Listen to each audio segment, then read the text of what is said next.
विधानसभा का रुख करते हैं मुख्यमंत्री बच्चनलाल शर्मा राज्यपाल के अभिभाषण पर जवाब दे रहे हैं। क्या कुछ कह रहे हैं सुनिए सर। इसके बाद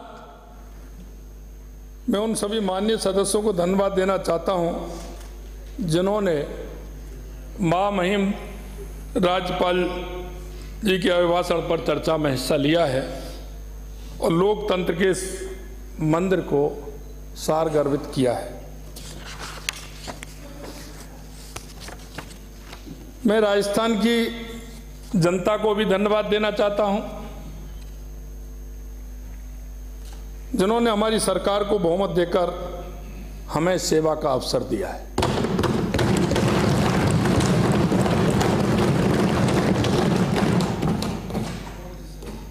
मैं मेरी सांगानेर की जनता का भी आभार प्रकट करना चाहता हूं जिन्होंने मुझे 58.44% वोट दे करके इस सदन में एक जनप्रतिनिधि के रूप में मुझे भेजा है। मैं माननीय अध्यक्ष महोदय जी का भी आभार प्रकट करना चाहता हूं जो सदन का संचालन प्रभावी रूप से आप कर रहे हैं। माननीय, मैं आज राष्ट्रपिता महात्मा गांधी जी को भी प्रणाम करता हूं, नमन करता हूं। आज उनकी पुण्यतिथि है। मैं उनको श्रद्धांजलि अर्पित करते हुए राम बापू के पूज्य थे। उनकी सभाओं में राम जी का भजन, रघुपत राघव राजा राम, पतित पावन सीताराम, उसके अलावा उनका और एक प्रिय, मैंने तो पाया राम रतन धन पाया, ये भी उनको बहुत पसंद था। राम राज्य तो गांधी जी का सपना था। राम राज्य की अवधारणा जहां हमारी आजादी की लड़ाई का मूल मंत्र था, वहीं यही राम राज्य राष्ट्र निर्माण के मिशन का मूल आधार भी था। माननीय अध्यक्ष जी, मैं इसलिए इस बात को कहना चाहता हूं क्योंकि कई माननीय सदस्यों का मैंने सुना है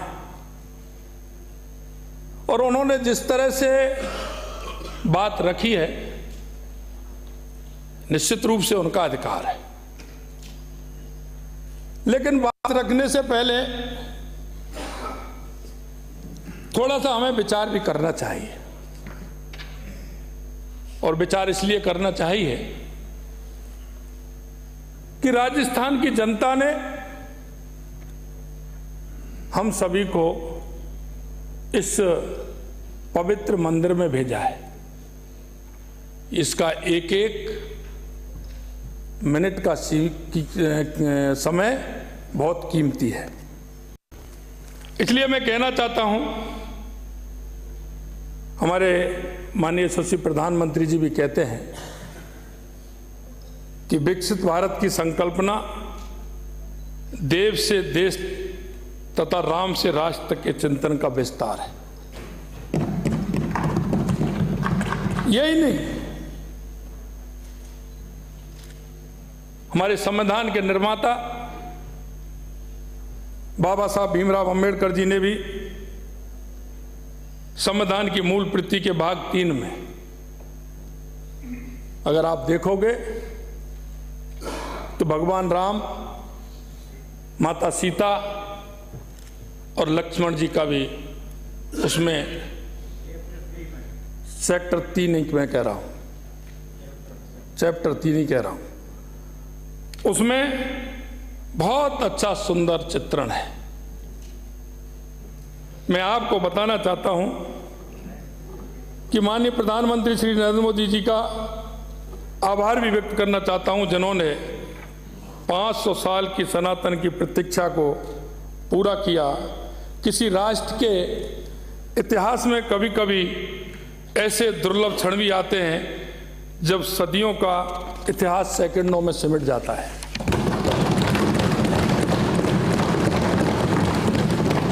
अयोध्या में 22 जनवरी को ऐसा ही क्षण आया